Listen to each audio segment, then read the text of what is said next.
Hello and welcome to my channel e snippets. मैं doctor Suruchi Tiwari आज के लेक्चर में आप लोगों को कल्चर एंड सिविलाइजेशन के बारे में बताऊंगी। कल्चर एंड सिविलाइजेशन ये दोनों वर्ड्स बहुत कॉमन है और आपने अक्सर सुने होंगे। जब तक आप एंथ्रोपोलॉजी के स्टूडेंट नहीं बने थे तब तक आप इन दोनों टर्म्स को बहुत ही फ्रीक्वेंटली और एज अ सिनोनिम भी यूज कर लेते हैं। But the concept of culture and civilization is very differently viewed in anthropology, and in this lecture we are going to understand the basic concept. Culture जो शब्द है इसको अलग अलग फील्ड्स में अलग अलग तरीके से लोग परसीव करते हैं। अगर हम हिस्टोरियंस की बात करें तो उनके लिए कल्चर क्या है? उनके लिए कल्चर एक आर्ट एंड आर्किटेक्चर को रिफ्लेक्ट करता है, पॉटरी में रिफ्लेक्ट होता है, उनके हैबिटेशन में रिफ्लेक्ट होता है। वो कल्चर को मटेरियलिस्टिक एस्पेक्ट के थ्रू देखते हैं। अगर हम लिटरेचर की बात करें, they perceive culture as a very finer expression of human mind, like novels, music, drama, poetry, इसको वो कल्चर की तरह से परसीव करते हैं। बाय एंड लार्ज अगर हम बात करें तो हमारी लाइफ में हम लोग ह्यूमन क्वालिटी ऑफ क्रिएटिविटी या एक्सेलेंस के टर्म पे हम लोग कल्चर को की बात करते हैं, that this have a very good culture of that state and this state और दिस कंट्री और that country. But in anthropology we study culture with subjectivity and analyze it in a very scientific manner. Culture को हम बहुत scientifically anthropology में पढ़ते हैं और ये एक बड़ा ही मल्टी फैसेटेड कॉन्सेप्ट है जिसमें बहुत सारी चीजें आती हैं, जिसमें कि आपका मोड ऑफ बिहेवियर आता है, फिलोसफीज एंड एथिक्स आते हैं, moral, manners, customs, religion, economic and other activities, multiple views हैं इसके, बहुत सारे चॉइसेस हैं। तो now in this lecture we are going to study all this in a bit detail. इससे पहले कि हम डेफिनेशन ऑफ कल्चर की बात करें, मैं आपको ये बताना चाहती हूँ कि कल्चर एक इतना डाइवर्सिफाइड कॉन्सेप्ट है, जिसको कि बहुत अच्छा शब्द है, मल्टी फैसेटेड है, there was a book by A.L. Kroeber and Clyde Clacoman which was published in 1952. The name of the book was On the Concept and Definition of Culture.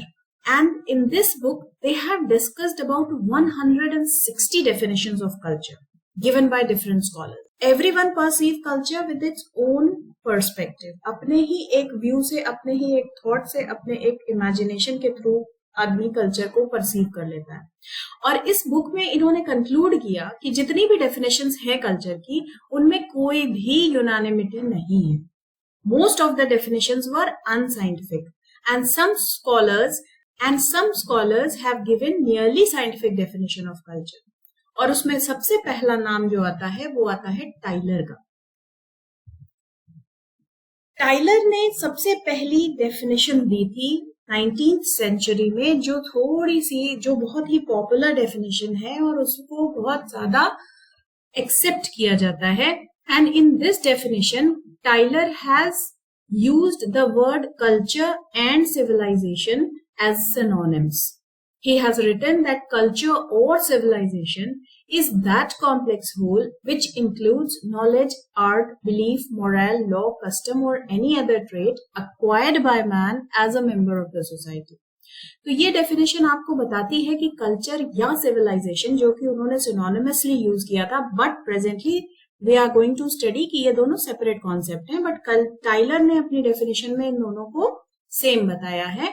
और उन्होंने कहा कि ये एक ऐसा कॉम्प्लेक्स होल है जिसमें कि हमारी नॉलेज भी आती है, बिलीफ भी आती है, आर्ट भी आती है, लॉ, कस्टम और वो सारी चीजें आती हैं जो मैन ने अक्वायर करी हैं, सीखी हैं। कैसे सीखी हैं? As a member of the society सीखी है, राइट? तो ये डेफिनेशन जो थी ये टाइलर ने दी थी और it was the most scientific definition of culture in 19th century. जिस बुक में ये पब्लिश हुई थी, the name of the book was the primitive culture and it was published in 1871। A.L. Kroeber said that culture is super organic.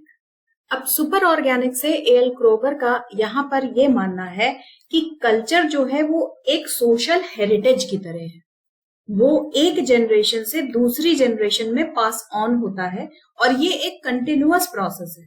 whatever a person or a generation learns, it passes on to the other generation with all the additions. So इस तरीके से ये एक continuous process बन जाता है और acquire करता रहता है एक element of historicity.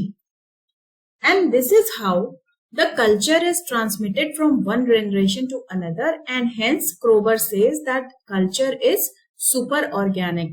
Next comes the definition of Leslie White, who is an neo-evolutionist.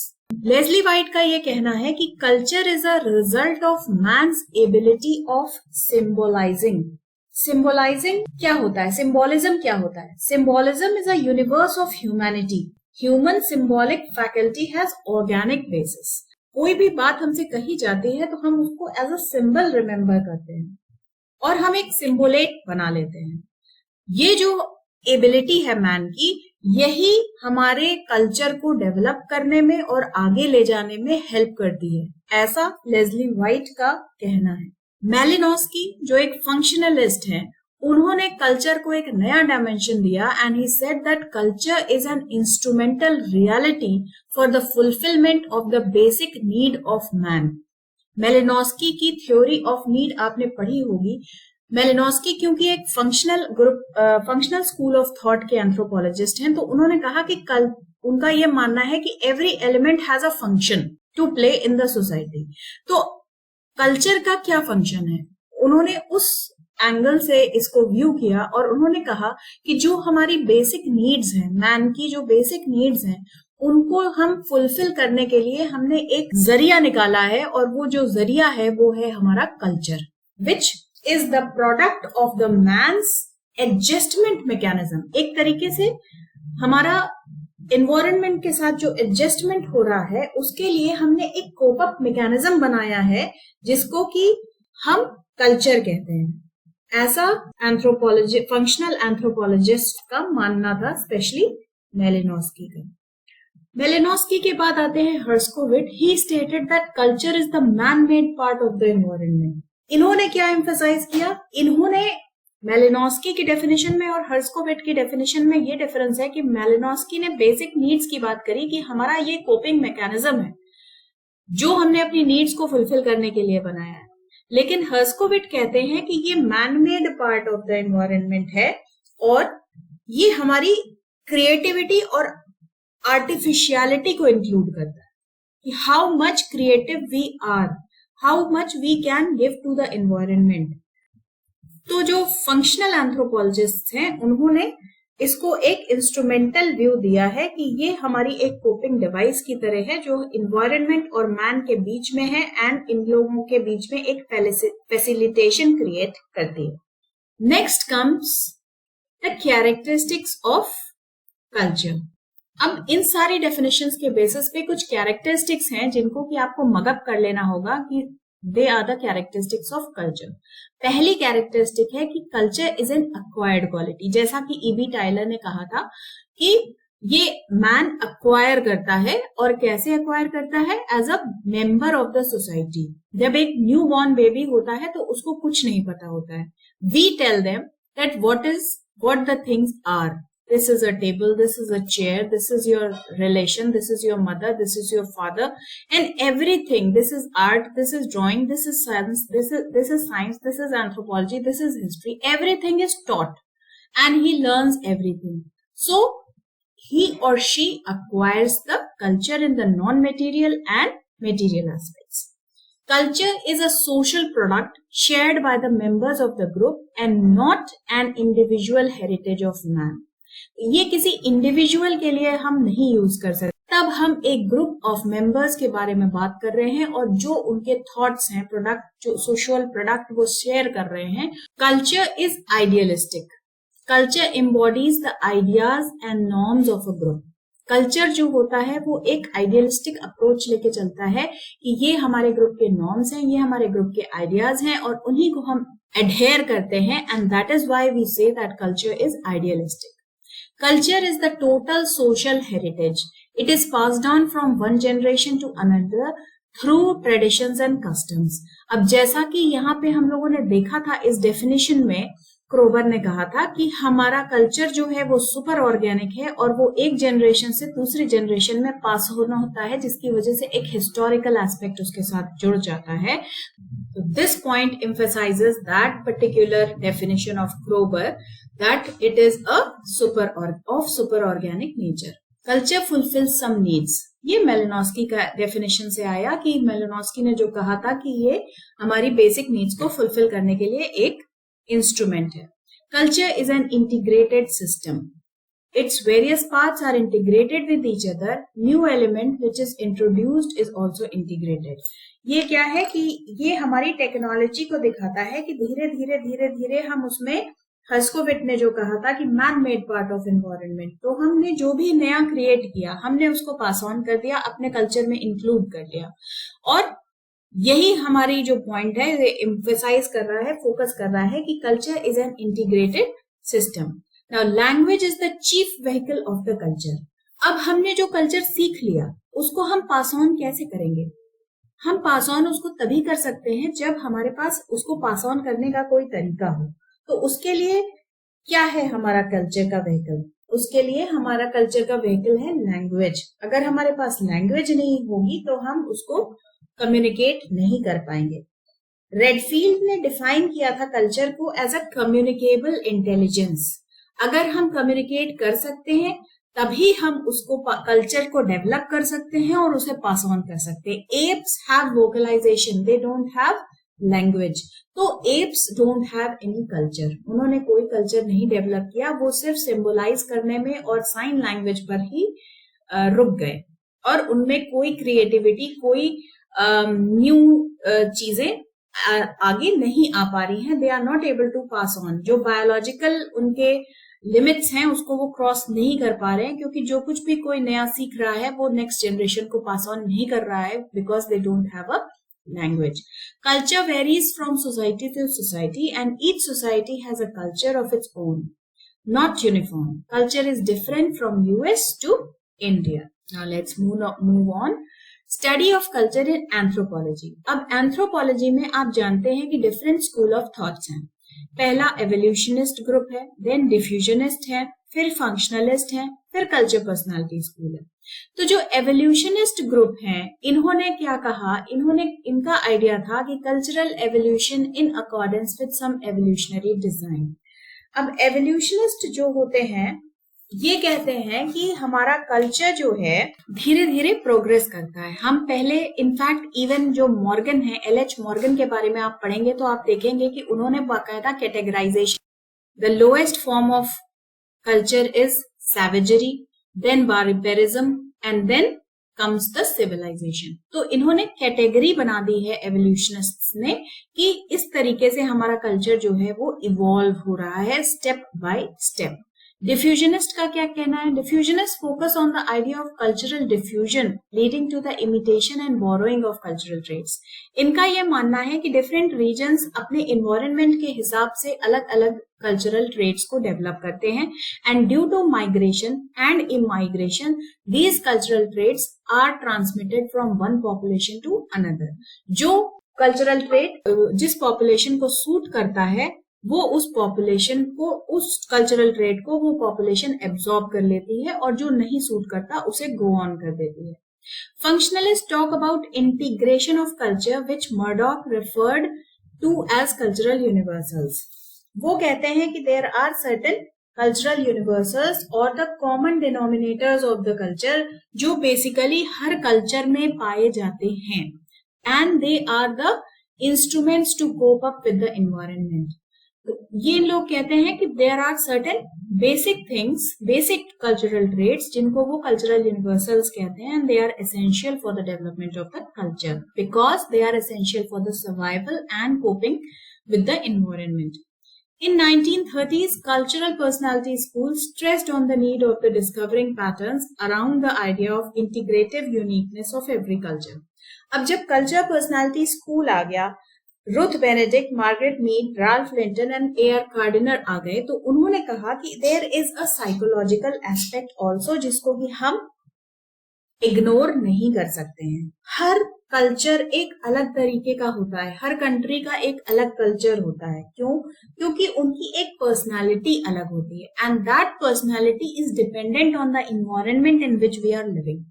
वो जो हमारे सर्कमस्टांसेस हैं वो हमारी एक पर्सनालिटी को बिल्डअप करते हैं और हमारी पर्सनालिटी जो है वो हमारे कल्चर को इन्फ्लुएंस करती है and vice versa.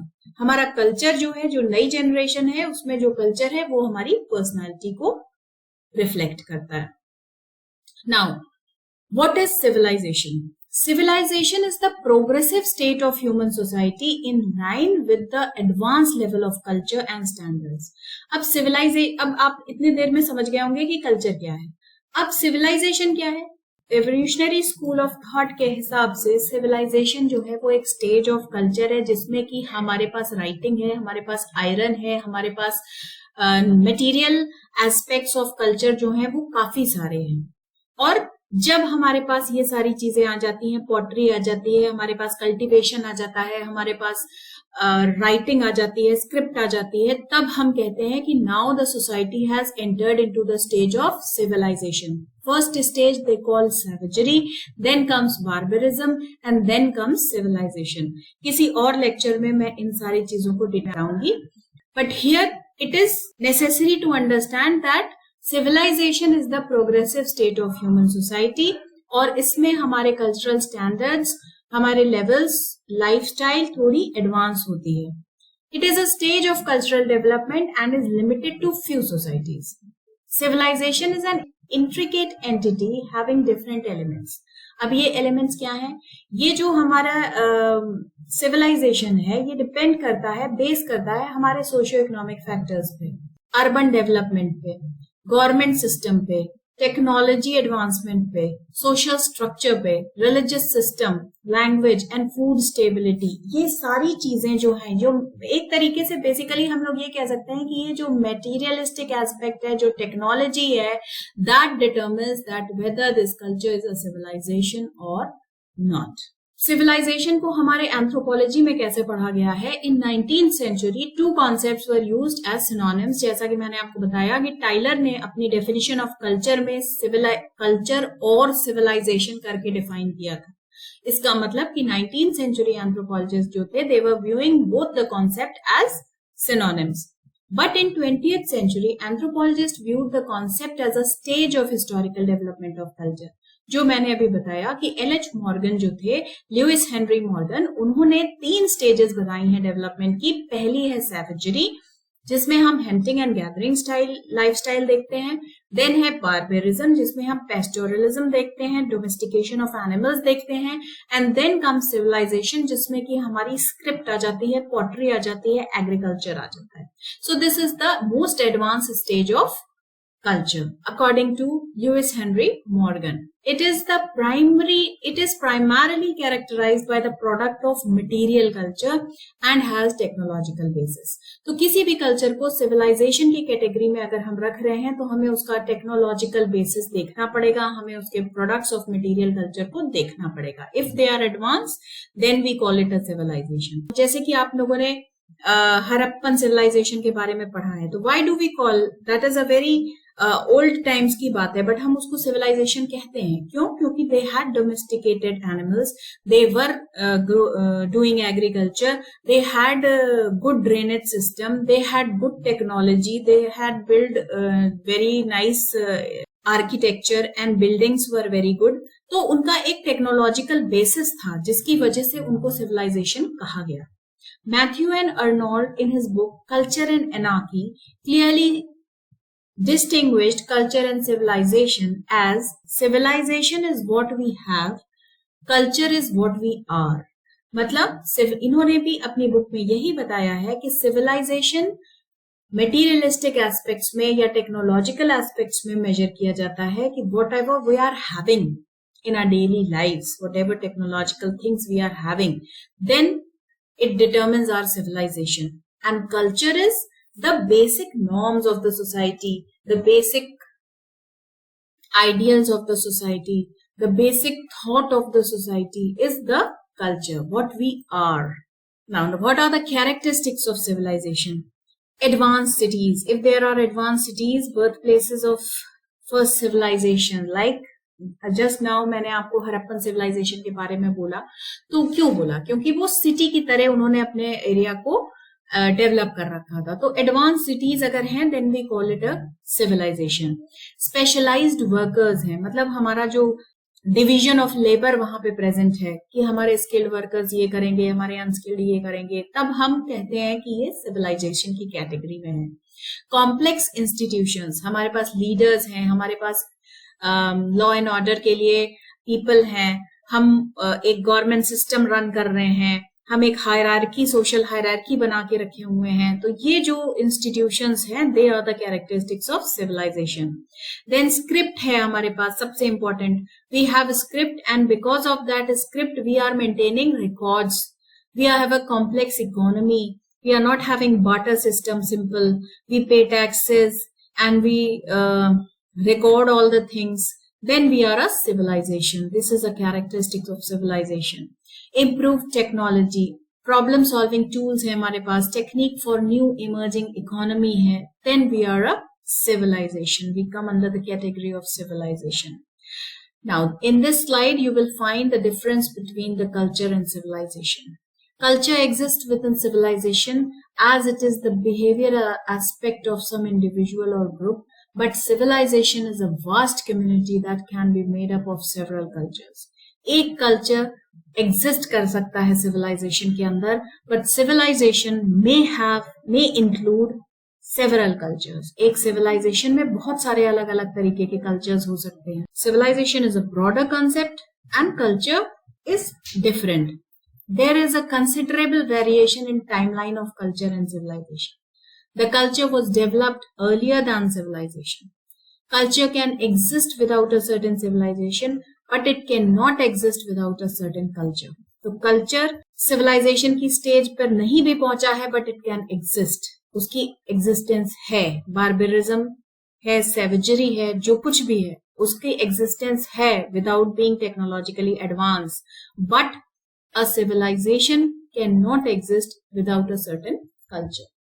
Culture is present in tangible and intangible forms. जैसा कि आपको पता है कल्चर दो तरीके से देखा जाता है, एक मटेरियल कल्चर, एक non material culture. Material culture में वो सारी चीजें आती हैं जो मैन बनाता है as a part of the culture, और नॉन मटेरियल कल्चर में वो सारी चीजें आती हैं जो हम सोचते हैं, जो हमें दिखती नहीं है. हमारा आइडियलिज्म, हमारी सोच, हमारी थॉट्स, हमारे नॉर्म्स, हमारी सोसाइटी का प्रेशर, हमारे फोक, ये सारी चीजें नॉन मटेरियल कल्चर में आती हैं.